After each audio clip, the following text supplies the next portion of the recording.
Please subscribe and share for more story. The red digits on the bedside clock glowed 3:17 a.m., a time notorious for delivering nothing but dread. Outside, Portland's rain tapped steadily against the window, usually a gentle lullaby for Evelyn Ward, but tonight the shrill blast of her landline shattered the dark. Even after 30 years on the police force, retirement hadn't softened the instinctive jolt that shot through her body, heart pounding, breath tightening, nerves preparing for catastrophe. She snapped on the lamp and squinted as the yellow light bled across the room. Her hand trembled, not from age, but from the kind of premonition only seasoned officers carried in their bones.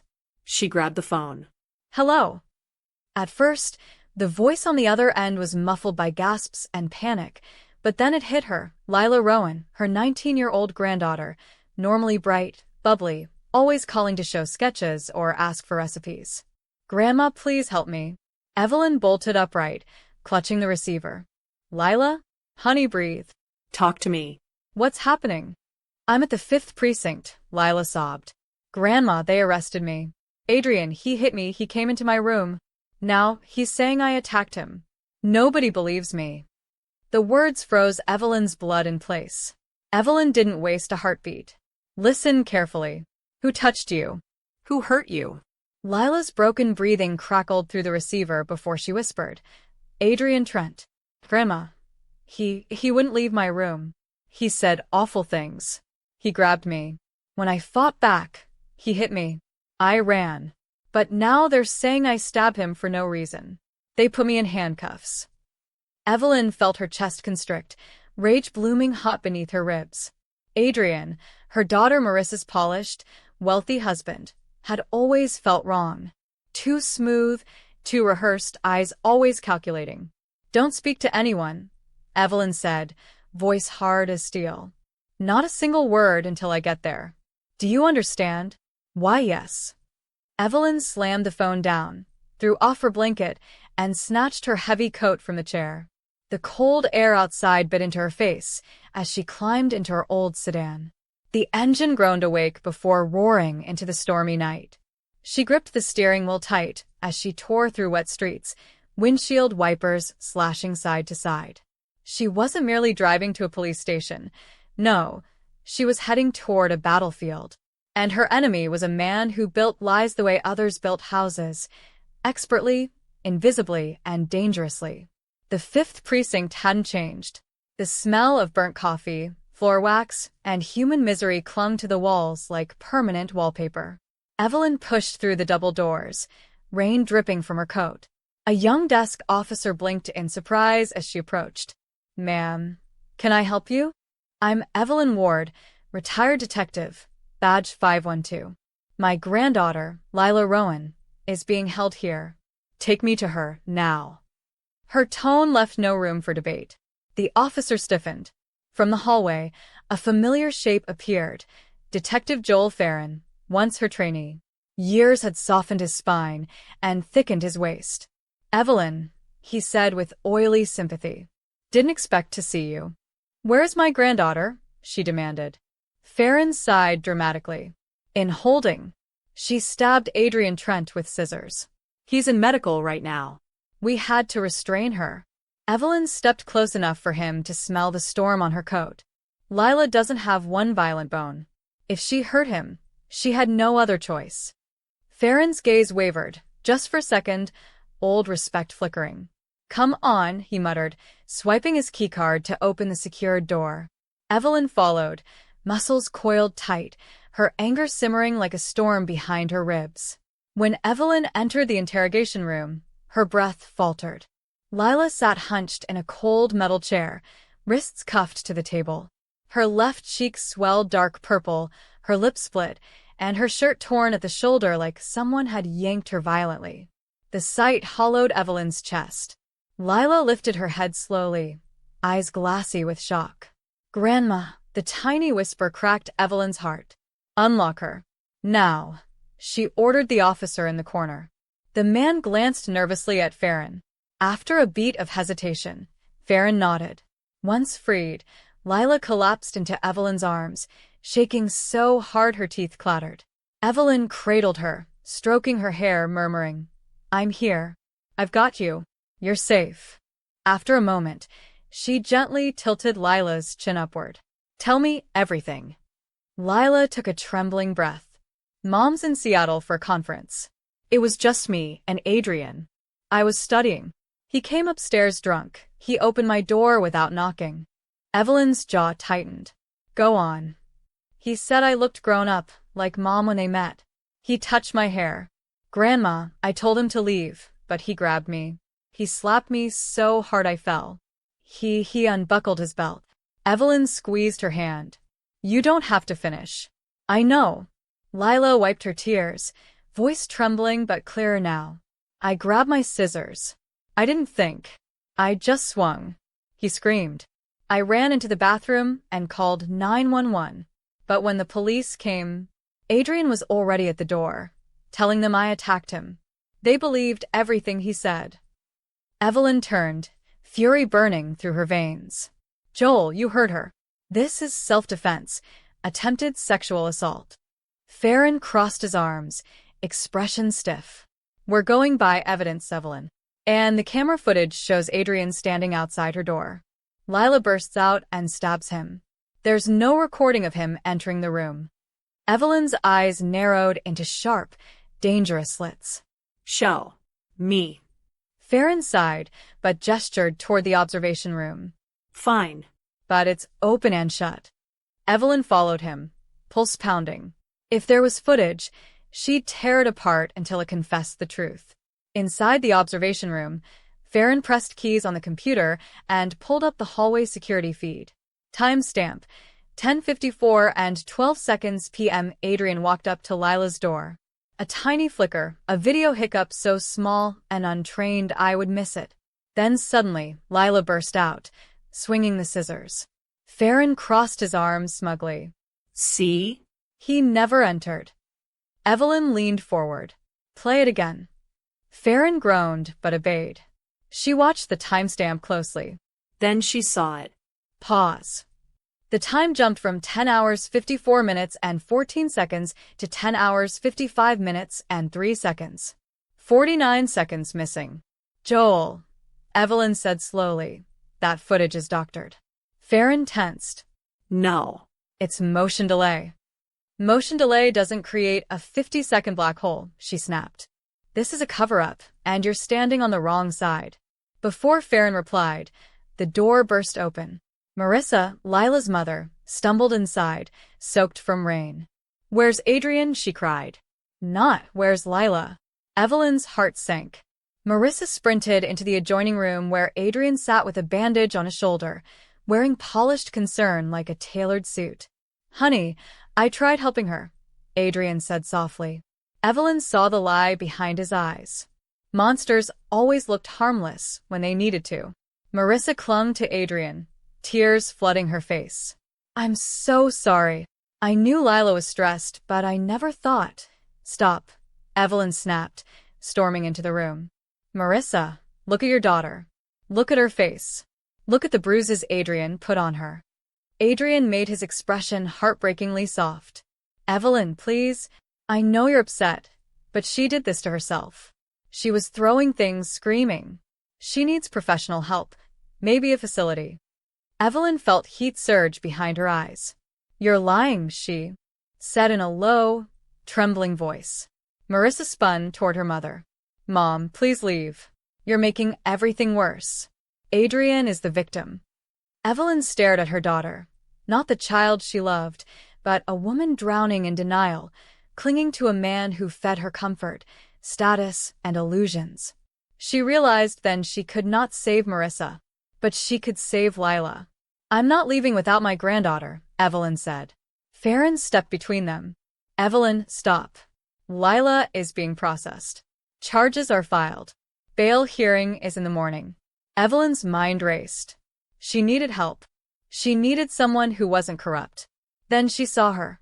Officer Talia Vega, standing near the door, watching Adrian with disgust. Evelyn paused beside her. "Midnight diner. 30 minutes." She didn't look back. Rain hammered the diner windows in icy sheets. The neon sign flickered over the wet pavement outside as Evelyn nursed a black coffee in a corner booth. The bell chimed, and Officer Vega slipped inside wearing jeans and a hood pulled low.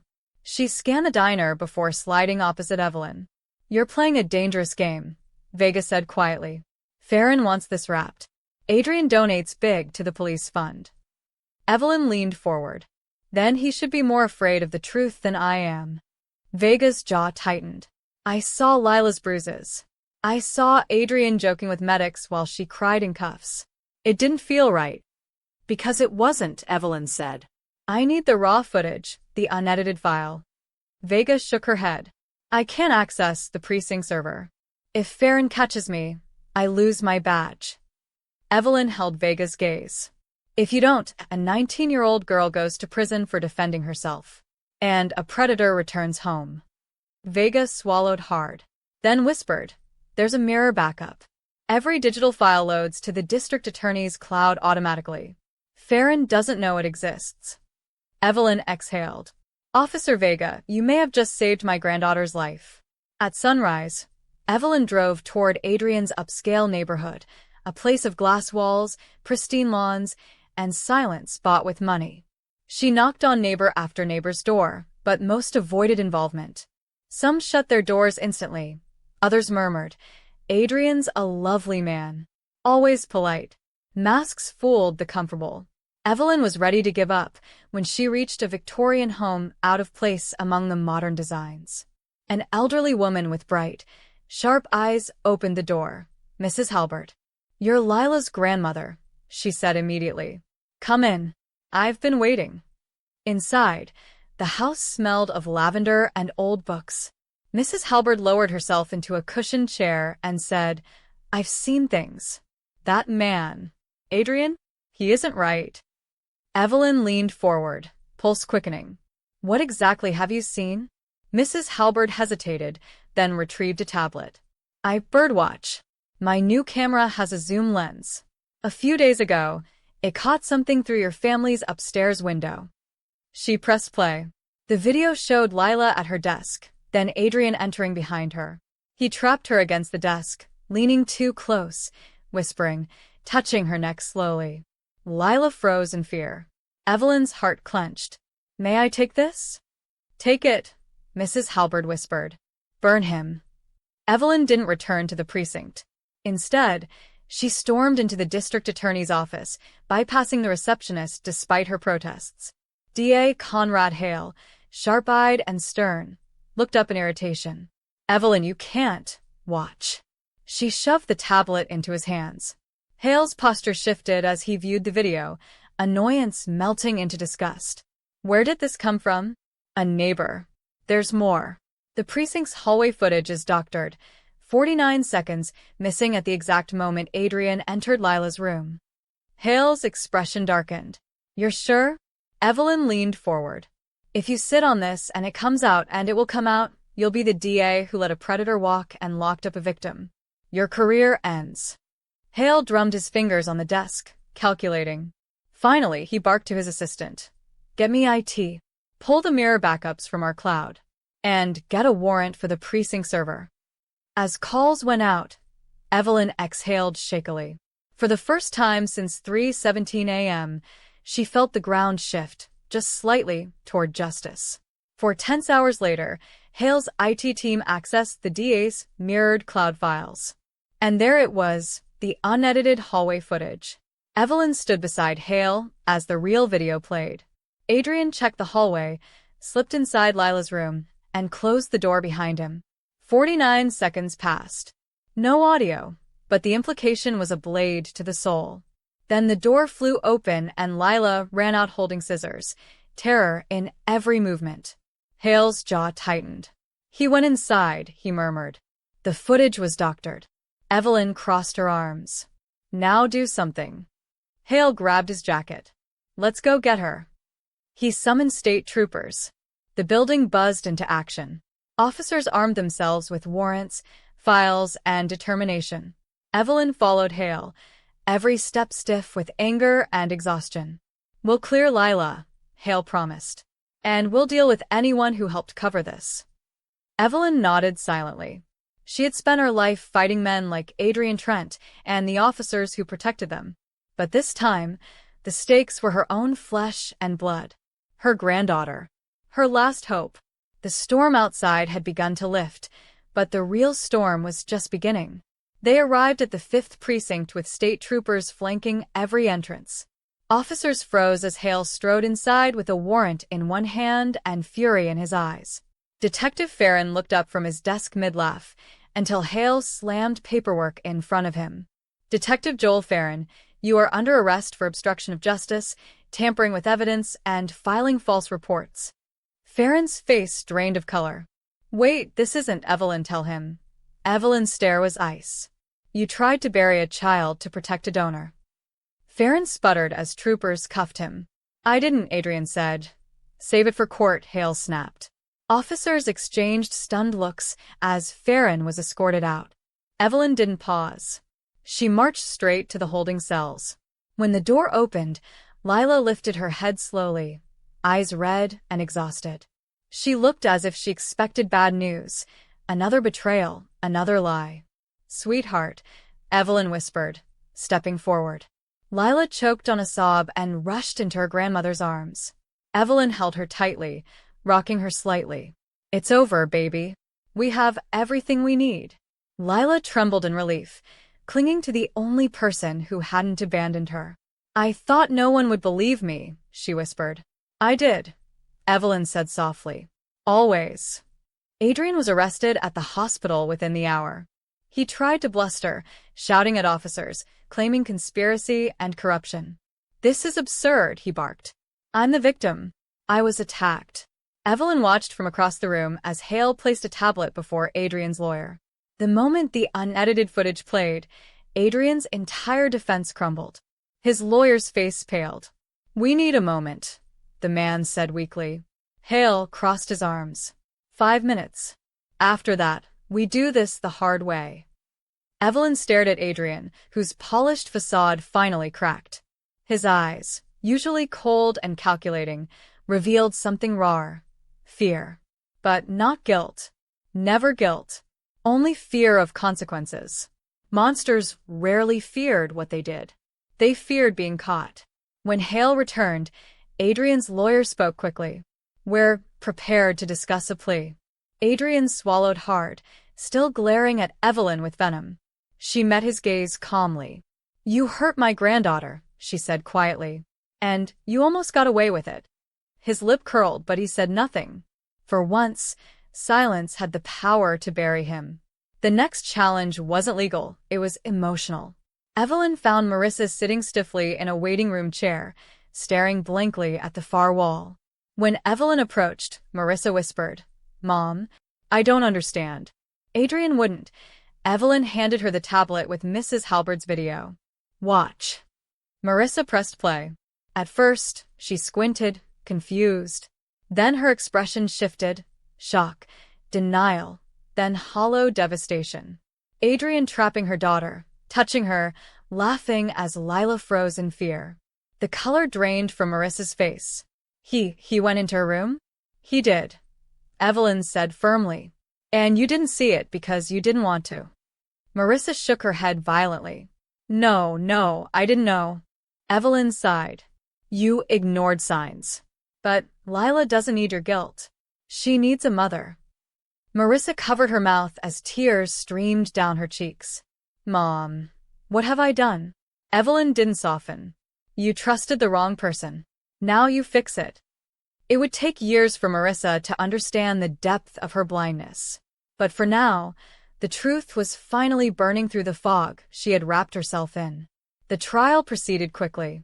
Adrian Trent accepted a plea deal to avoid harsher charges, 15 years in state prison for aggravated assault, coercion, and child endangerment. He showed no remorse, only annoyance at being held accountable. Farron, desperate to save himself, turned state's evidence on corruption within the precinct and received 5 years in federal custody. Headlines spread across Portland, shocking, infuriating, revealing a system that nearly swallowed an innocent girl.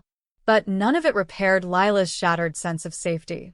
For weeks, She couldn't sleep without trembling awake from nightmares. She flinched whenever she heard footsteps behind her. She couldn't bear the smell of cologne or alcohol. Evelyn transformed her home into a sanctuary. Soft blankets, warm lamps, the gentle routine of shared meals. She coaxed Lila outside into the backyard to plant camellias, lavender, and rhododendrons. "Plants grow slowly," Evelyn said. "But they grow." Lila dug her fingers into the soil, letting the earth steady her. Healing wasn't quick. It never was. But each tiny stem that rose from the dirt matched a tiny part of Lila rebuilding herself. Marissa tried to visit early on, arriving with expensive gifts, jewelry, clothes, gadgets, anything she thought might mend the broken bridge between them. Lila refused every attempt. She wouldn't come downstairs. She wouldn't open the door. She wouldn't touch the shiny boxes piling up near the entryway.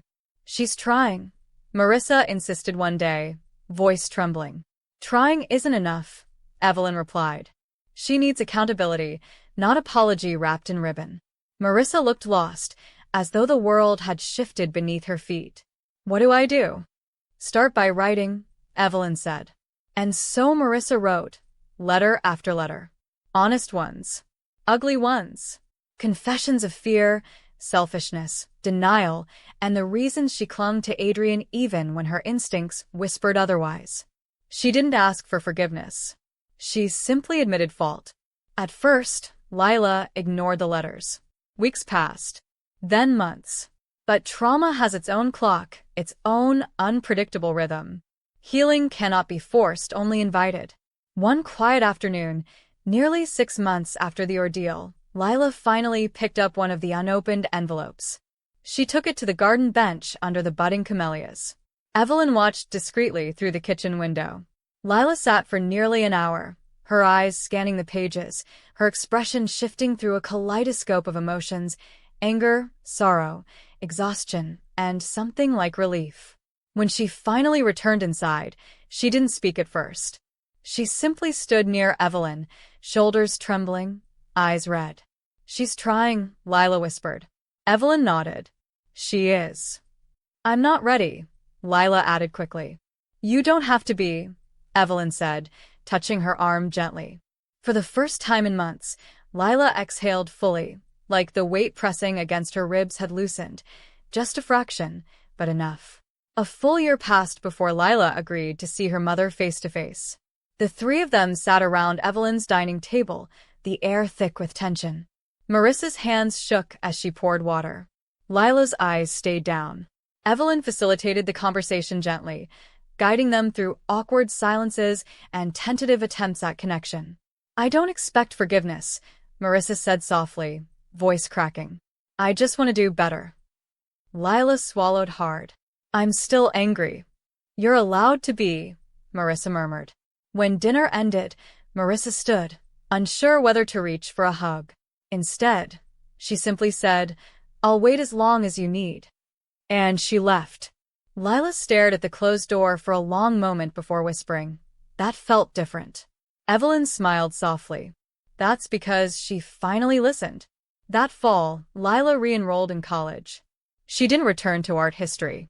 Instead, she filled out forms for a new major. Evelyn found her hunched over textbooks one evening, highlighters scattered across the table. "Law?" Evelyn asked, eyebrows lifting. Lila looked up, and for the first time in so long, her eyes held purpose, not the innocent spark of youth, but the steady burn of someone forged through fire. "Because of the missing 49 seconds, Lila said. "Because of people like Officer Vega. Because girls like me get buried under lies unless someone fights for them." Evelyn placed a hand on her shoulder. "You'll make a damn good advocate." "One day," Lila replied. "Not yet. But I'll get there." Healing wasn't linear, Evelyn knew that. But determination was a powerful compass, and Lila had rediscovered her north. On a quiet evening, rain tapping the windows, Evelyn reflected on the year behind them. What began with a single phone call at 3:17 a.m. had spiraled into fear, betrayal, corruption, and truth. Lila joined her by the window, holding a mug of tea with both hands. Do you ever think about that night? She asked. Evelyn nodded slowly. I think about how close we came to losing you. How fast lies can spread. How hard truth has to fight to breathe. Lila leaned her head on her grandmother's shoulder. You saved me. No, Evelyn said softly. You saved yourself the moment you ran. Lila was quiet a moment. I used to hate the rain, she whispered. Now it just reminds me that storms pass. Evelyn smiled faintly. They always do. Together they watched the soft drizzle paint the world silver. As months rolled forward, the garden bloomed wildly. Lavender spread across the fence line, camellias burst into brilliant pinks, and the rhododendrons grew taller, sturdier, like Lila herself. She took weekend shifts at a legal aid clinic, reading case files, shadowing advocates, learning how systems failed people like her. She wasn't ready to represent anyone. Not yet, but she was learning the language of justice. You're overworking, Evelyn warned one morning. Healing takes rest too. Lila smiled gently. I know, but helping others helps me. Evelyn studied her granddaughter, stronger, steadier, but still soft around the edges. Just don't forget you're allowed to live, not just survive. Lila nodded. I'm getting there. And she was. Slowly but undeniably. Marissa became a quiet but consistent presence. She didn't push. She didn't beg. She simply offered steady steps. Honesty, patience, humility. Lila allowed small openings, 5-minute conversations, shared tea, awkward laughter. Healing wasn't a sudden sunrise. It was a slow change of season. One evening, Marissa confessed, I stayed with Adrian because I was scared of being alone. I thought stability mattered more than instinct. I was wrong. Lila listened without interrupting. I still don't trust you, she admitted. I know, Marissa replied softly, but I'm not going anywhere. Evelyn watched the exchange quietly, proud of both women in different ways. As Lila prepared for her second semester in the pre-law program, Evelyn noticed a shift. The nightmares came less often. The flinches faded. She smiled more freely. One afternoon, Lila joined Evelyn in the kitchen, sunlight warming her face. Grandma, she said, I think I'm ready to let myself be happy again. Evelyn turned, a soft smile touching her lips. You deserve happiness, Lila. Not just safety. Lila exhaled deeply. For so long, I felt like my life stopped that night. But now I feel like I'm starting to live again. Evelyn set her hand over Lila's. You're rewriting your future. That's strength. Lila squeezed her grandmother's fingers, gratitude glowing in her eyes. Thank you for never giving up on me. Never, Evelyn whispered. Portland's rain came again, soft, cleansing, rhythmic. Evelyn stood by the window, watching the droplets trickle down the glass. It reminded her of that terrible night, but the memory no longer carried panic. Just a reminder of how far they'd come. Lila entered the room carrying 2 cups of tea. Storm tonight, she said. Looks like it, Evelyn replied. They stood in silence for a moment, listening to the gentle drumming. Funny, Lila murmured. The rain doesn't scare me anymore. Evelyn looked at her thoughtfully. Because you learned you can survive a storm. Lila nodded. And that I don't have to face it alone. Evelyn wrapped an arm around her, proud and relieved. Never alone, she said softly. The world would always hold darkness, missing footage, corrupt officers, people who looked away, people who lied with polished smiles. But it also held people willing to fight. People who answered phones at 3:17 a.m. People who drove into storms. People who demanded the truth even when surrounded by deception. Evelyn turned to her granddaughter, seeing not the broken girl from that night, but a young woman carved from courage and pain and relentless hope. We cannot change what happened to us, Evelyn said quietly. But we can decide how the story ends. Lila took her grandmother's hand, their fingers interlacing like roots anchoring to the earth. Then I'm choosing to write the rest on my own terms, she whispered. Evelyn nodded, tears warming her eyes. Your story is just beginning. Outside, the rain eased into a soft mist, and the clouds slowly parted, revealing a sky ready for new light. Thanks for watching. If you value stories of respect, dignity, and justice, please subscribe. It means more than you know,